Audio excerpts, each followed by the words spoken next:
Peggy 18.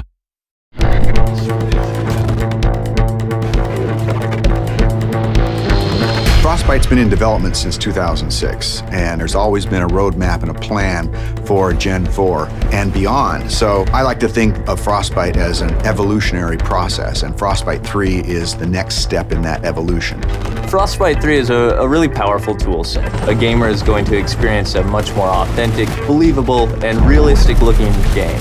We have one unified program where you can create content that will run on everything from an iPhone to a next-gen console. And now it's really coming online and enabling the game designers to do way more than they've ever been able to do before. We spend significant effort on creating more dynamic and living environments. Before, they would have to go to a lot of work to make a tree feel like it swayed in the wind.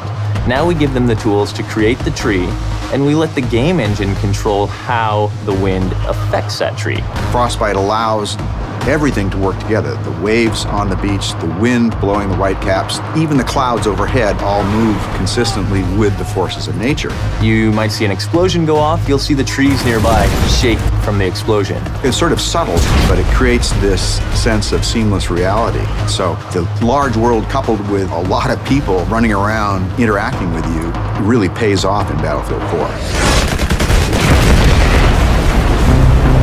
Destruction has always been a core feature of the Frostbite engine. It's the evolution of the way the environment is impacted by gameplay. Everything from the smallest spark colliding, but also gigantic chunks of debris that crumble when they impact the ground. The guys on Battlefield 4 have been working on something called Levolution. Levolution is really about the concept how you can drastically change a multiplayer map into something different.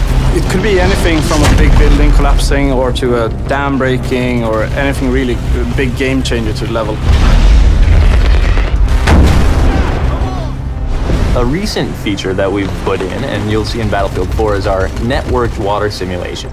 So what this means is all players will see the same wave in the same position at the same time. And this leads to some pretty exciting cat and mouse type of gameplay where you're ducking down and going up and you can kind of peek around as you drive in your boat.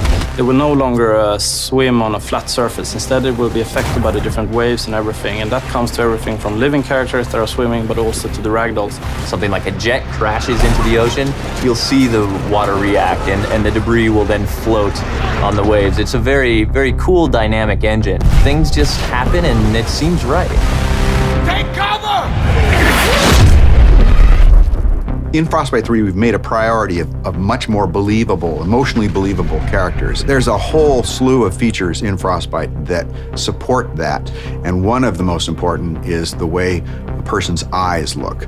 The way we render characters is better than ever before. We're doing subsurface scattered models. We have parallax animation in the iris. You'll notice it looks like a real eye. You'll back me up, right? Frostbite 3 is so much more powerful than any engine I ever used before.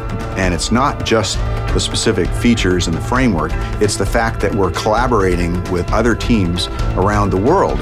In the past, before we had the Frostbite team, we were building a new engine every time and we were kind of stumbling constantly. Now, to have the team here to focus on new releases with new goodies means that we as a team can focus on the creative side to deliver better games, better experiences. Today it's used by a lot of different genres, so everything from racing games to real-time strategy games and RPGs. So in Battlefield 4, when the building collapses, the dust starts expanding, the debris is falling, the sparks are flying, the boats are ramping off of waves, all of this is because of Frostbite 3.